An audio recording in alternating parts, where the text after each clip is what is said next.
Tiens, voilà.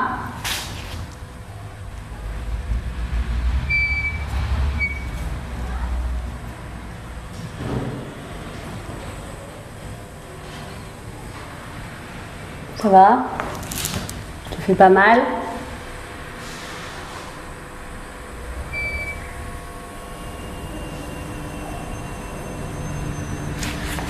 Tu m'entends, Sandrine?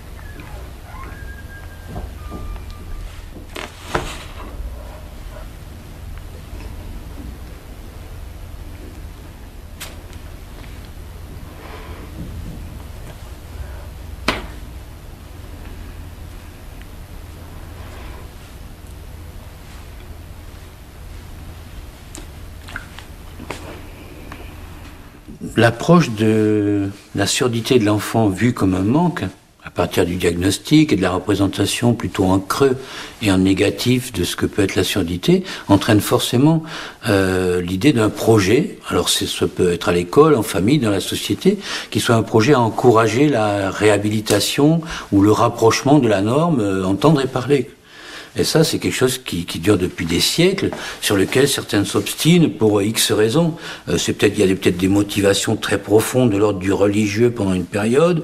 Il y a des motivations en termes de socialisation. Il y a des motivations proprement pédagogiques en termes de l'écriture est proche et phonologique. La phonologie va être un outil pour l'écriture. Et puis mon enfant sera comme les autres. Il y a quelque chose de l'ordre du regard de la société. Cette dynamique-là qui se met en place, bien entendu, va être offerte aux parents, on va leur offrir en quelque sorte ce traitement par le son, et ils vont souvent, certains vont parvenir à relativiser ceci, mais enfin, souvent certains vont penser très tôt que c'est vers ça qu'il faut aller, et du coup tout ce qui va être proposé ensuite comme formule intégrative, individuelle, dans des milieux où n'existent pas les langues signées, vont être préférés par les parents. Non pas parce qu'ils ont, comme on dit, choisi, mais souvent parce que, en quelque sorte, la manière dont leur a été présentée la surdité, dont leur a été présentée la parole, dont leur a été présentée la langue des signes, eh bien, d'une certaine manière, ce qu'ils ont retenu, c'est que, en fait, pour parler, il fallait surtout ne pas signer.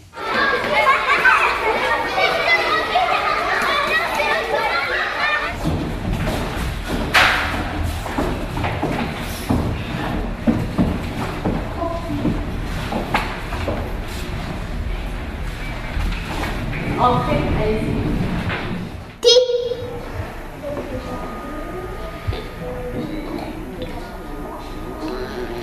La.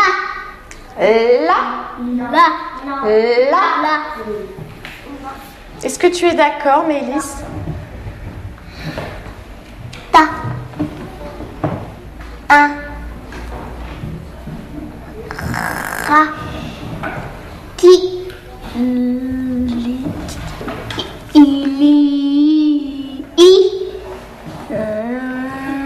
Oui, il. Très bien.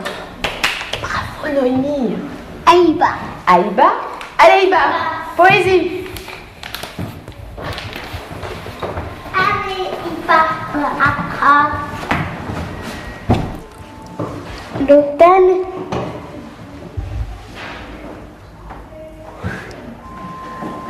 On voit tout le temps, on entend quelque chose qui vous étonne.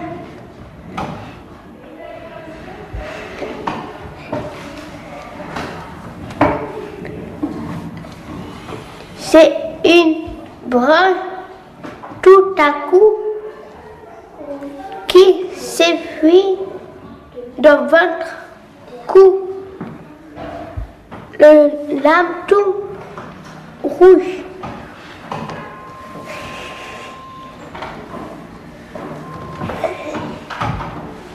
Un d'une autre couleur encore. Ibar.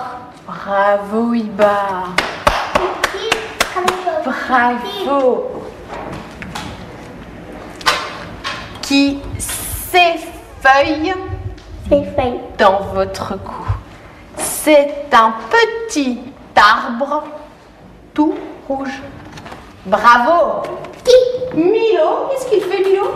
Milo et ta. Oh bah, c'est marqué Milo tape. Non. Milo.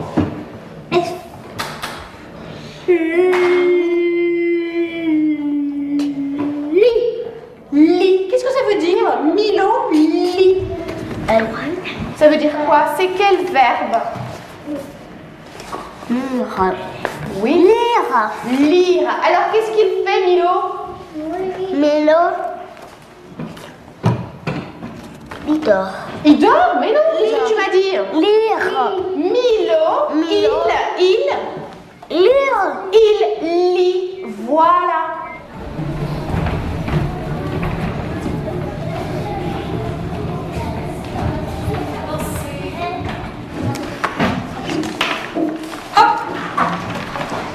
Alors, on a écrit bien gros.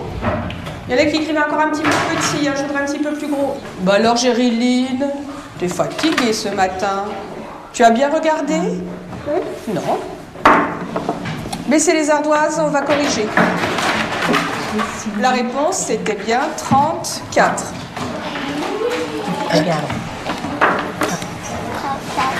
Voilà. Là. D'accord. D'accord, Gériline? Hein? Attention, regarde bien la ligne et la colonne. Voilà. Une autre. Vous êtes prêts? Alors, je veux juste vérifier, sans écrire, juste en levant le doigt. Quel est le nombre qui va être ici? Martin. 39. Celui qui va être ici.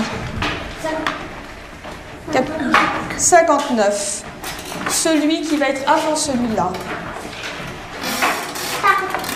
52. Celui qui est après celui-là. Oui, Gériline. 44. Très bien. Celui qui est après...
Qu'est-ce que tu dis?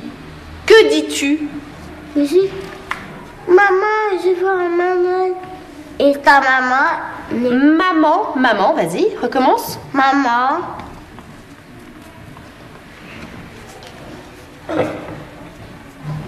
Toi, qu'est-ce que tu dis, toi, maman? Qu'est-ce que tu dis?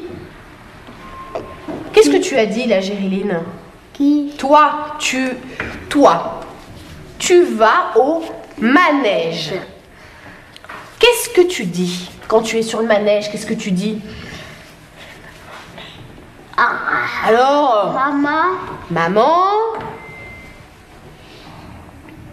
ne veut pas que la petite fille fasse des bêtises. maman ne veut pas que la petite fille fasse des bêtises.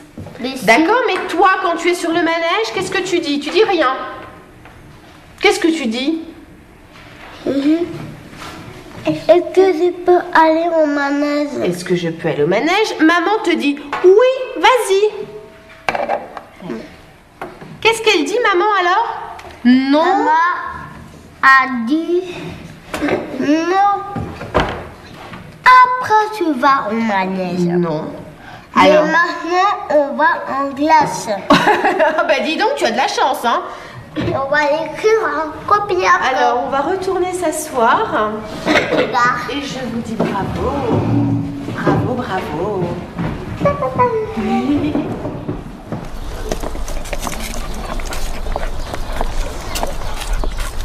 On y va, Doudou?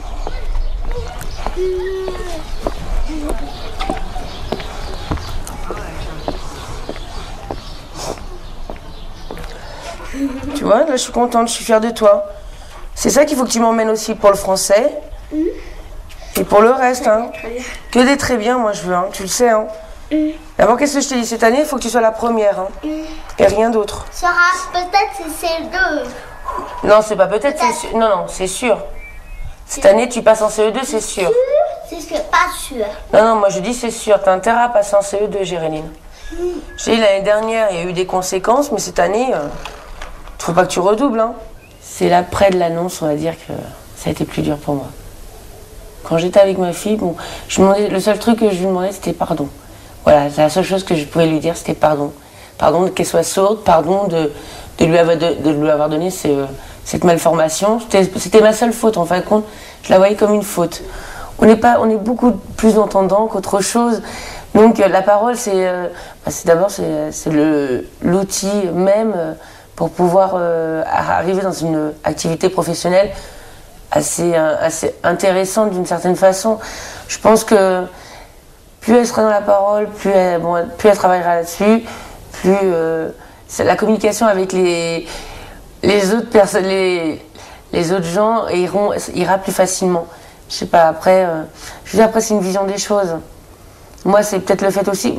Après, on n'est qu'une femme, son entourage est entendant, donc j'ai pas de. C'est la seule solution au jour d'aujourd'hui